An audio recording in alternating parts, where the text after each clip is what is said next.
In the dusty lanes of a small village nestled between rolling hills and endless fields lived Aisha, a young woman with eyes that sparkled with dreams too big for her world. Her village, with its mud-brick homes and single schoolhouse, rarely saw its children reach beyond the familiar cycle of farming and early marriage. But Aisha was different. At 16, she'd sit under the old banyan tree, flipping through a tattered biology book she'd found in the school's donation pile, whispering to herself, "I'll be a doctor one day." The words felt like a vow, sacred and unbreakable. Her dream wasn't born of ambition alone. It was personal. When Aisha was 10, her mother fell ill with a fever that lingered too long. The nearest clinic was a day's journey, and by the time they reached it, her mother was gone. Aisha never forgot the helplessness in her father's eyes or the doctor's weary explanation that they were too late. That day, a seed was planted. She would become a doctor, not just for herself, but to save others from the pain her family endured. But dreams, she learned, were heavy burdens. Her father, a farmer worn down by the sun, couldn't afford the books or coaching classes needed for medical entrance exams. "Marry well, Aisha," he'd say gently. "That's a good life." The village elders echoed him, their voices thick with tradition. "Girls don't need such big dreams. It's not practical." Her friends, already betrothed, giggled at her stubbornness, warning her she'd end up alone. Aisha listened, smiled politely, but inside, her resolve burned brighter. Money was the first hurdle. Aisha took up odd jobs, tutoring younger children, sewing clothes, even selling vegetables at the market after school. Every coin saved went into a small tin box hidden under her bed. By 18, she had enough for a second-hand set of study guides, but they were outdated, and the medical entrance exam loomed like a mountain. She studied by kerosene lamp, her eyes straining through late nights, memorizing formulas and diagrams while her siblings slept. The first time she took the exam, she failed. The second time, she failed again. Each result felt like a punch, stealing her breath, whispering that maybe the village was right. One evening, defeated and tearful, Aisha sat by the banyan tree, her books scattered around her. An old woman approached, her face weathered but kind, Mrs. Lalita, a retired schoolteacher who'd moved to the village after her husband's death. She'd been watching Aisha from afar, noticing the girl's quiet determination. "Why do you cry over books?" Lalita asked, sitting beside her. Aisha poured out her heart, her dream, the failures, the voices telling her to give up. Lalita listened, then said, "The world will always tell you what you can't do, but you decide what's possible. Let me help you." Lalita became Aisha's unexpected mentor. She had no money to offer, but she had knowledge, a sharp mind, and a small library of science books from her teaching days. Every evening she tutored Aisha, breaking down complex concepts, teaching her to think strategically for the exam. More than that, she gave Aisha something no one else had: belief. "You're not just fighting for yourself," Lalita would say. "You're fighting for every girl in this village who's been told her dreams don't matter." The social pressure grew heavier. Whispers turned to outright scorn. "She's wasting her youth," neighbors muttered. Aisha's father, torn between pride and fear, urged her to consider other paths. But Lalita's words anchored her, and Aisha pressed on. She worked harder, saved more, and enrolled in a low-cost coaching program in the nearest town, a grueling 2-hour bus ride each way. She faced setbacks, mock tests where her scores dipped, days when exhaustion made the words blur, but she refused to break. "One more try," she'd tell herself, clutching the tin box that held her savings and her hope. The third exam came. Aisha walked into the testing center, her heart pounding but her mind sharp, Lalita's lessons etched into her memory. Months later, the results arrived. She'd passed, ranked high enough for a government medical college with a scholarship.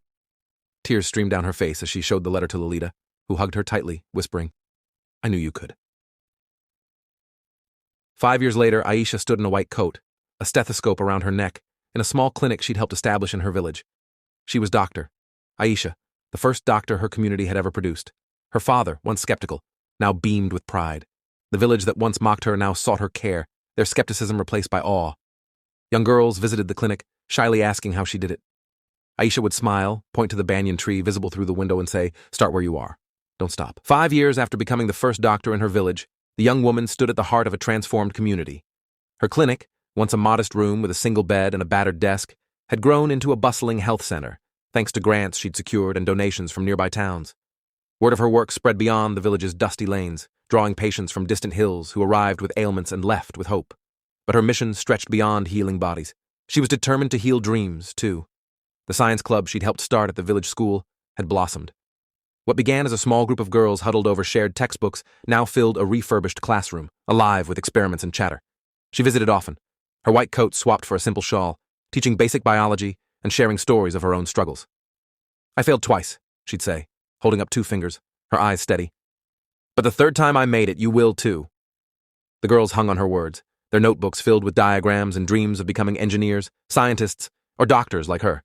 Her father, now graying but standing taller, had become her biggest supporter. He'd taken to boasting about her at the market, his voice thick with pride as he told strangers, "My daughter built that clinic." The elders, once skeptical, now nodded respectfully when she passed, and the whispers of wasting her youth had turned to tales of her courage. Yet new challenges loomed. The village still lacked resources, reliable electricity, clean water for all, and enough teachers to sustain the growing thirst for education. She knew her work was far from done. One spring morning, as she checked supplies in the clinic, a letter arrived from a medical foundation in the city. They'd heard of her efforts and offered to fund a mobile health unit, a van equipped to reach remote villages with no access to care. It was a dream she'd barely dared to voice, inspired by her mother's death and the long journey that couldn't save her. But the offer came with a catch. She'd need to train a team and manage the program, pulling her away from the clinic for months. Doubt crept in. Could she leave her village, even temporarily? Would her absence undo the progress she'd fought for? She sought out Mrs. Lolita, now frail but still sharp, her eyes twinkling with the same fire that had once lifted the young woman from despair. Sitting under the banyan tree, she shared her fears. Lolita listened, then pointed to the tree's sprawling roots. "You're like this tree," she said. "Your roots are here, but your branches can stretch far. Train others to carry your work, and you'll heal more than this village." Those words reignited her resolve. She accepted the offer, determined to build a team as fierce as her own spirit. For 6 months, she trained a group of young women from neighboring villages, daughters of farmers and weavers, each with their own dreams of making a difference. She taught them not just medicine, but resilience, sharing late-night stories of her failures and triumphs by the clinic's flickering lights. When the mobile health unit launched, it was a triumph. The van, painted with bright murals of the banyan tree, rolled through dusty trails, bringing checkups, vaccinations, and hope to places even more isolated than her own village. She drove it herself on the first trip, her heart swelling as a mother thanked her for saving her child's fever, the same fever that had taken her own mother years ago. Back in the village, her absence hadn't dimmed her influence. The science club girls had taken charge, organizing study groups and even mentoring younger children. One girl, barely 14, had started a petition for a village library, inspired by the doctor's tin box of dreams. When she returned, the community greeted her with a celebration under the banyan tree, now strung with lanterns. The elders presented her with a woven shawl, a rare gesture of honor, and the girls performed a skit about a doctor who changed a village, a story unmistakably hers. As she stood before them, now in her early 30s, she realized her dream had grown bigger than herself. She wasn't just a doctor. She was a spark, igniting possibilities in a place once bound by tradition. The tin box, still under her bed, overflowed with letters, not just from her village but from others, carried by the mobile unit's travels. Each letter told of a girl inspired to study, a parent rethinking marriage for education, a community daring to dream. One evening, as she closed the clinic, a young girl approached, clutching a crumpled notebook. "I want to be like you," she said shyly, "but I'm scared I'll fail." The doctor knelt, her stethoscope glinting in the fading light. "Good," she said softly. "Fear means you're trying something big. Keep going, and you'll find your way." A decade after her first mobile health unit rolled out, the young woman, now in her early 40s, had become a quiet legend, not just in her village, but across the region. Her clinic was no longer a solitary outpost. It had grown into a network of small health centers, each staffed by young women she'd trained, many from villages as humble as her own. The banyan tree, still standing proud, had become a symbol of possibility, its shade a gathering place for dreamers. The tin box, once a repository of her savings, now held hundreds of letters, some yellowed with age, others fresh from girls who saw her as their hero. Her mobile health unit had multiplied into a fleet of 3 vans, each painted with the banyan tree mural, crisscrossing the hills to reach communities where clinics were still a distant dream.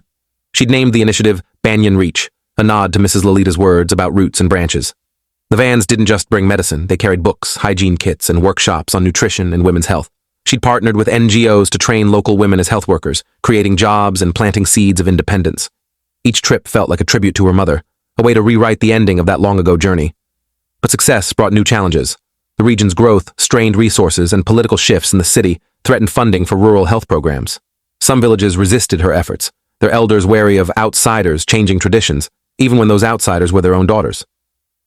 She faced pushback from local officials who questioned a woman leading such a large operation, their skepticism echoing the voices from her youth. At home, her father's health was fading, and she grappled with guilt for the time her work took from him. The weight of her dream, once a spark, now felt like a mountain again. One winter evening, as she sorted supplies in the clinic, a familiar figure appeared at the door. Priya, the 14-year-old who'd started the library petition years ago, now a confident young woman in her early 20s. Priya had won a scholarship to study engineering, inspired by the science club, and was back to visit. "You changed everything," Priya said, her voice steady. "But you look tired.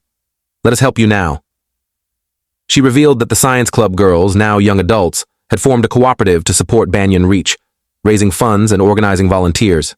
They'd even started a digital campaign, sharing stories of the doctor's work on social media, drawing attention from urban donors. Priya's words stirred something in her. She'd been so focused on carrying the dream alone that she'd nearly forgotten the lesson Mrs. Lalita taught her. Dreams grow stronger when shared. She called a meeting under the banyan tree, inviting the cooperative, her health workers, and even the skeptical elders. There, she shared her vision for the future, a training academy for rural girls, not just in medicine, but in any field they chose. "I can't do this alone," she admitted, her voice breaking. "But together, we can make sure no girl's dream dies here." The response was electric. The elders, softened by years of watching her work, pledged land for the academy. Priya's cooperative offered to design a solar-powered campus, leveraging her engineering skills. Young women from the mobile units volunteered to teach, their own stories fueling the curriculum. Even her father, frail but present, stood to speak, his voice trembling. "I was wrong to doubt you. Build this, and I'll be there to see it." Over the next 2 years, the academy took shape. Built near the banyan tree, it was a simple but sturdy structure, powered by solar panels, and filled with donated books and equipment. The first class included 30 girls, some from her village, others from remote areas reached by the vans. She taught the opening session herself, sharing her story of failures and triumphs, the tin box now a classroom relic passed around as inspiration. "Your dreams will scare you," she told them, "but they'll also carry you. Don't stop." The academy's impact rippled faster than she'd imagined. Graduates returned to their villages as teachers, nurses, and entrepreneurs, each carrying a piece of her vision. One girl, inspired by the mobile units, invented a low-cost water purifier, solving a problem that had plagued her community. Another became the region's first female lawyer, defending women's rights to education. The digital campaign Priya started drew global attention, and a documentary crew visited, capturing the banyan tree and the doctor's story, broadcasting it to audiences far beyond the hills. One evening, as she stood outside the academy, now lit by solar lanterns, a young girl approached, clutching a notebook.